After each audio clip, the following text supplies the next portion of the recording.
හරි. එතකොට මේකේ මේ 6 වෙනි ගානේ ඒ කොටස. හරි 6 වෙනි ගානේ ඒ කොටස. තියෙනවා මේ මෙහෙම.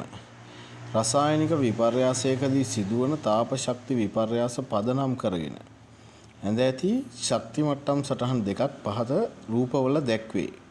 ඔන්න පළවෙනි රූපේ මෙතන තියෙනවා, දෙවෙනි රූපේ මෙතන තියෙනවා.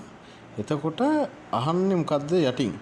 තාපදායක ප්‍රතික්‍රියාවක් නිරූපණය වන්නේ කුමන රූපයේ මගින්ද කියලා අහනවනේ. එහෙමනේ අහන්නේ තාපදායක ප්‍රතික්‍රියාවක්. ඒතර පළවෙනි එකේ මොකද්ද වෙලා තියෙන්නේ කියලා බලමු අපි. ඒතර මෙතන වෙලා තියෙනවා මෙහෙම වැඩක් මොකද්ද? මෙන්න ප්‍රතික්‍රියක තියෙනවා පහළ, ප්‍රතිඵල තියෙනවා ඉහළ. ඒතර ශක්ති මට්ටම් සටහනේ ඉහළින් තියෙන්නේ ප්‍රතිඵල, යටින් තියෙන්නේ ප්‍රතික්‍රියක. ඒතකොට ප්‍රතිඵලවල ශක්තිය වැඩි වෙලා තියෙනවානේ. ඒතර ප්‍රතිඵලවල ශක්තිය වැඩි වෙන්න නම් අනිවාර්යෙන් පිටින් ශක්තිය ගන්න ඕනේ. එහෙම නැත්නම් අවශෝෂණය කරගන්න ඕනේ. ඒතර මේක මොකක්ද? තාප අවශෝෂක ප්‍රතික්‍රියාවකට අදාළ ශක්ති සටහනක් තමයි කොතන තියෙන්නේද? මෙන්න මෙතන තියෙන්නේ. මේ පළවෙනි රූපේ විදිහට තියෙන්නේ.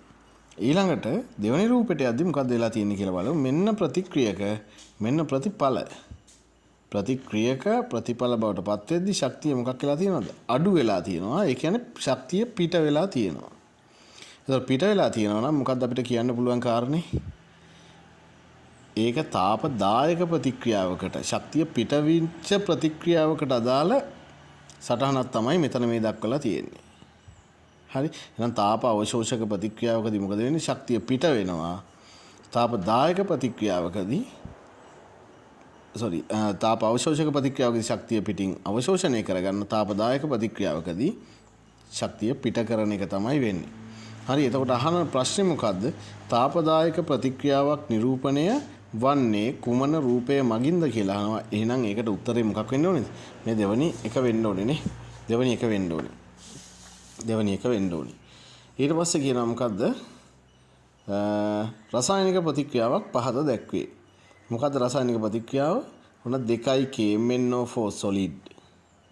තාපය පිටින් අරගෙන K2MnO4 ඊට පස්සේ MnO2 ධන O2 හදලා තියෙනවා. මෙහෙම ප්‍රතික්‍රියාවක් සිද්ධ වෙලා තියෙනවා. තාපය පිටින් අරගෙන තියෙනවා. මෙය ශක්ති මට්ටම් සටහනක නිරූපණය කරන්න කියලා තියෙනවා. මේ උඩ වගේ තාප අවශෝෂක එකක් නෙමේ තමයි. එතකොට තාප අවශෝෂක ප්‍රතික්‍රියාවක් විදිහට නිරූපණය වෙන්න ඕනේ. අපි ඇන්දොත් මෙහෙම එකක් අඳින්න වෙන්නේ නේ. මෙහෙම එකක්. මෙහෙම ශක්තිය ලකුණු කරන්න ඕනේ. මෙහෙට ශක්තිය ඊට පස්සේ මේ එක තැනක අපි ප්‍රතික්‍රියක ලකුණු කරගන්නවා, එක තැනක ප්‍රතිඵල ලකුණු කරගන්නවා. පිටින් තාපය අරගෙන තියෙන්නේ මේ. පිටින් තාපය අරගත්තු හින්දා තමයි මොකක් වෙලා තියෙන්නේ? මේ ප්ලස් තාපය කියලා ප්‍රතික්‍රියක පැත්තට එකතු කරලා තියෙන්නේ. KMnO4 අණු දෙකක් තාපය අරගෙන මේවා හදනවා. ඒකනේ මේකේ තේරුම. එහෙනම් මේක මෙතන අපි ලියමු 2KMnO4 solid කියලා. 4 solid. හරි. මේකපත් වෙන්නේ කවුරු බවටද? මෙන්න මෙයා බවට. එතකොට හැදෙනවා මොනවද? K2MnO4 solid ධන MnO2 ධන O2. මේක ගෑස්, මේක solid. ඔහොම තමයි වෙන්නේ. එතකොට මේ තමයි මොකද්ද? පිටින් ශක්තිය අරගෙන තමයි තියෙන්නේ. ශක්තිය අරගෙන තමයි තියෙන්නේ. හරි. ඒතර ඔන්න ඔය වගේ එකක් අපිට අඳින්න පුළුවන් ඔය කියන ප්‍රශ්නෙට අදාළව. හරි. ඊළඟට කියනවා B කොටසේ මෙහෙම. එතනම කියනවා O2 මවුලයක් නිපදවීම සඳහා අවශ්‍ය KMnO4 ස්කන්ධය ගණනය කරන්න කියලා කියනවා. යට සාපේක්ෂ පරමාණුක ස්කන්ධ ටිකක් දීලා තියෙනවා පොටෑසියම්, මැංගනීස්, ඔක්සිජන් වල. එතකොට මොකද්ද මේ කියන්නේ? මොකද්ද කියන්නේ? ඔක්සිජන් වායු මවුල එකක් හදන්න නම් KMnO4 මවුල කොච්චරක් ඕනේද? මේ එකක් හදන්න නම් KMnO4 මවුල දෙකක් ඕනේ. ඒ KMnO4 මවුල ගාන KMnO4 වල මෞලික ස්කන්ධෙන් වැඩි කරා නම් මොකද වෙන්නේ? වැඩි කරා නම් හරි. වැඩි හරි. හරි. එතකොට අපිට ලියන්න පුළුවන් හරි අවශ්‍ය KMnO4 මවුල ගණන කොච්චරක් වෙනවද? KMnO4 මවුල ගාන 2යි මවුල තමයි ඕනේ. එම නිසා අවශ්‍ය KMnO4 ස්කන්ධය KMnO4 ස්කන්ධය කොච්චරයිද? මේ 2යි මවුල වැඩි වෙන්න ඕනේ KMnO4 වල මෞලික ස්කන්ධය. KMnO4 මෞලික ස්කන්ධය. එතකොට KMnO4 කොහොමද ගන්නෙ? පොටෑසියම් 39යි. ඊට පස්සේ මැංගනීස් වල 55යි. ඊට පස්සේ ඔක්සිජන් වලින් එනවා කොච්චරද? O පරමාණු 4ක් තියෙනවා. එකක 16නේ. 16 වරක් 4 64ක් එනවා. මේ කට්ටියක එකතුව තමයි ගන්න ඕනේ. එතකොට කොච්චරද? 9 5 14යි 14යි 4යි 18න් 8 දැම්ම එකක් ඉතුරුයි. 3යි 6යි 12යි 12යි 3යි 15යි 158ක් එන්නේ. එහෙනම් මේක වැඩි වෙන්න ඕනේ මොකෙන්ද? මේ 158යි GMOL ඍණ එකෙන් වැඩි වෙන්න ඕනේ. මේක දැන් දෙකෙන් වැඩි කරලා ලියනවා. මේ මවුල ඍණ එක සුළු වෙනවා. ග්‍රෑම් වලින් උත්තරේ එනවා. දෙවරක්කට 16න් 6 දැම්ම එකක් ඉතුරුයි. දෙවරක් 5 10යි 1යි 11න් 1 දැම්ම එකක් ඉතුරුයි. දෙවරක් 1 2යි 1යි 3යි. ඔන්න ග්‍රෑම් 316ක් තමයි ඕන නැත්තේ KMnO4 වලින්නේ. ග්‍රෑම් 316ක්.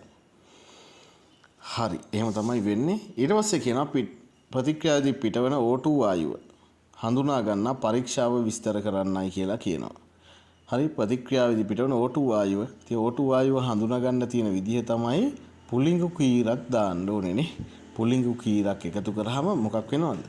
පුලිංගු කීරක් මේ පිටවන වායුවට ඇල්ලුවාම ඒක දැල් වෙන්න පටන් ගන්නවා.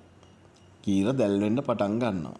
හරි. ඒක තමයි එතකොට O2 වායුව හඳුනා ගන්න තියෙන පරීක්ෂණේ කියන්න පුළුවන් වෙන්නේ. ඒතකොට දැන් මේකේ තියෙනවා මෙහෙම මේ ඔයාලගේ 11 වසරේ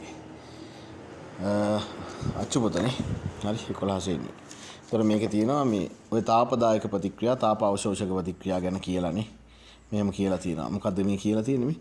තාපය පිට කරමින් සිදුවන රසායනික ප්‍රතික්‍රියා තාපදායක ප්‍රතික්‍රියා ලෙස හැඳින්වේ. ඒතර මේ ප්‍රතික්‍රියාව සාමාන්‍යයෙන් දක්වන්නේ කොහොමද? ප්‍රතික්‍රියක ප්‍රතිඵල බවට පත් වෙනවා. පිට වෙච්ච තාපය ප්‍රතිඵල පැත්තේ තමයි දක්වන්නේ. ඔන්න තාපදායක ප්‍රතික්‍රියාවක් කියන එක. හරි. එතකොට මේ තියෙන්නේ අර පේපර් එකේ ප්‍රශ්නේදී අපි දැකපු එකම මේ තියෙනවා මොකේද? මොකේද තියෙන්නේ? මේ අච්චුපතේ තියෙනවා ප්‍රතික්‍රියක ප්‍රතිඵල බවට පත් වෙනවා. පත් වෙනකොට ශක්තිය පිට වෙනවා. ඒකයි ප්‍රතික්‍රියක වලට වැඩිය ප්‍රතිඵල වල ශක්තිය අඩුයි. හරි. හරි මේ තියෙන තාපදායක ප්‍රතික්‍රියාවක් සඳහා ශක්ති මට්ටම් සටහන. ඊට පස්සේ ওই විදිහටම තියෙනවා මොකද්ද? මේ තියෙන්නේ මෙතන කියලා. තාපය අවශෝෂණය කරමින් සිදුවන ප්‍රතික්‍රියා තාප අවශෝෂක ප්‍රතික්‍රියා ලෙස හැඳින්වේ. තාපය අවශෝෂණය කරමින් සිද්ධ වෙන ප්‍රතික්‍රියා මෙන්න තාපය අරගෙන ප්‍රතික්‍රියක ප්‍රතිඵල බවට පත් වෙනවා. ඒ සඳහා ශක්ති මට්ටම් සටහනක් තමයි මේ දක්වලා තියෙන්නේ. මොකක්ද එතකොට? මෙන්න ප්‍රතික්‍රියක ප්‍රතිඵල බවට පත් වෙනවා. ශක්තිය මොකක් වෙනවද? පිටින් අවශෝෂණය වෙනවා. හරි. එතකොට ඕක තමයි ඒ 6 වෙනි ගානේ ඒ කොටසනේ. 6 වෙනි ගානේ ඒ කොටසට උත්තරේ විදියට ගන්න පුළුවන් වෙන්නේ. ඊළඟට අපි බලමු 6 වෙනි ගානේ B කොටසට උත්තරේ කොහොමද ගන්න කියලා.